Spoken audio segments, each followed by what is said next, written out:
All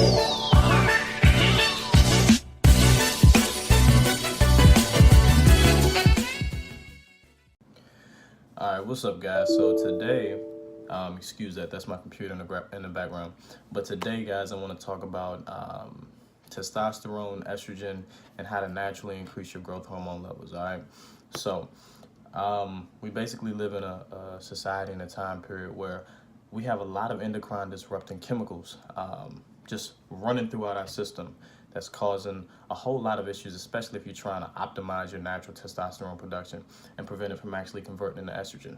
I know a lot of you guys tend to have the gynecomastia issue where you're kind of having the female man boob type of thing going on, and you really don't want that. So basically what I take personally to kind of counter balance the effects of all of these endocrine disrupting symptoms, disrupting chemicals to the best of my ability is to basically take something called DIM. Now, DIM is basically found in cruciferous vegetables, right, such as spinach, kale, greens, and basically what it does is it prevents your free testosterone from converting into the bad form of estrogen. Okay, so you do want some good estrogen. Estrogen is actually an essential component in muscle building. A lot of people think that estrogen is the all, end all, be all. We should avoid it altogether, but what you want to do is you want to regulate and balance it, right? Estrogen and testosterone work synergistically together. So what you want to do is you want to make sure that your estrogen levels are where they should be and where your testosterone levels are where they should be. You don't want your estrogen to be too high, but you don't want it to be too low. And at the same time, you want your testosterone to be right where it should be naturally. So DIM will basically help with that. Another thing that you want to do, guys, is you want to limit your BPA, right? So BPA is a huge chemical found in like plastics, and it tends to leach out into your waters. If you can help it, drink your water out of a glass. I recommend that you avoid plastic altogether. And another thing that you want to do is you want to eat a whole raw foods diet, right? So you want to make sure that whatever animal that you were eating is grass-fed, because one of the things that they do now is they pump the cows and these various animals full of estrogen so that they can gain weight faster on less food. And guess what? You take that inside of you, and now you have a lot more estrogen than you should be having inside of your body. So you want to make sure that you can eat as organic as much as possible. Another thing you can do if you don't want to take the DIM, you can also just eat a lot of greens, right? So a lot of us do not get enough fruits and vegetables in our diet. That is going to be the biggest thing in terms of managing your estrogen levels and keeping them where they should be and preventing them from going high and converting your free testosterone into estrogen, guys. So things such as broccoli, kale, spinach, these are the foods that contain these high levels of DIM. Now, if you think that you can't get enough in your diet, then I recommend that you do supplement with DIM, okay? Now, let's talk about growth hormone.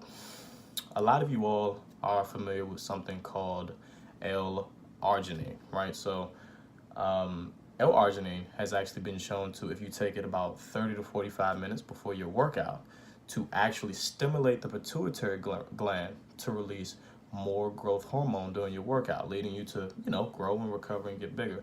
Another thing that it also will do is if you take it right before you go to bed, you'll actually stimulate that pituitary gland to release more growth hormone as well. I've actually found personally that my sleep tends to be a lot deeper when I'm taking L-arginine right before I go to bed. The only thing with L-arginine is that when taken in its natural form, it really is not that bioavailable in the body. It's not really uptaken into the cells by a lot. Most of it gets wasted away by like the liver.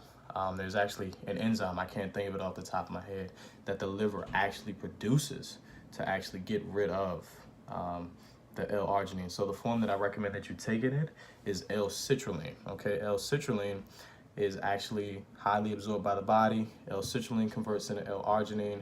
L-arginine is basically what the body uses to make nitric oxide.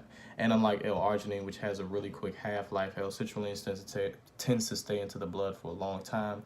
It's a vasodilator, so it basically increases the size of the blood vessels, allowing blood to flow freely. Of course, the nitric oxide is going to prevent plaque from sticking to the arterial walls, so you'll have free blood flow there. And as a matter of fact, for guys suffering from erectile dysfunction, L-citrulline has also been shown to actually help with that within about a month. I think there's actually a study on that where they found that L-citrulline tended to work better than Viagra and Cialis and all these other, sex pills for guys who are suffering from erectile dysfunction. But not only that, you'll also have increased brain activity, right? So the blood flow to your brain will also mean that you'll have less brain fog, you'll think clear, and just a ton of benefits. You know, it's also a neurocognitive protector, so it reduces your chances of developing things like early onset dementia and Alzheimer's and the whole nine, guys. So that is what I take, the brand that I actually take.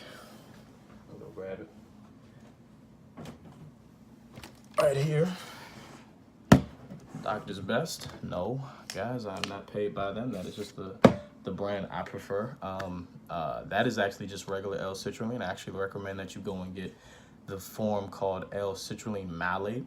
That actually helps with creatine phosphate conversion into ATP. So people tend to find that when they take the L-citrulline in the malate form, not the malate form, with the malate in it, that their workouts tend to also be a lot longer. It seems like they don't get tired because it also helps with that added energy production. So L-citrulline malate is the best form, but if you can't get that form, go with the L-citrulline.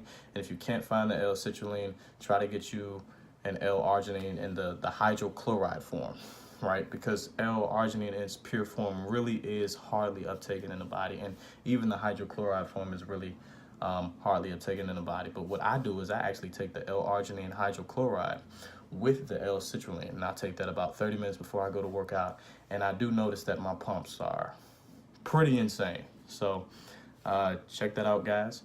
Hope that helps. Make some gains, and as always, like, comment, subscribe, get better.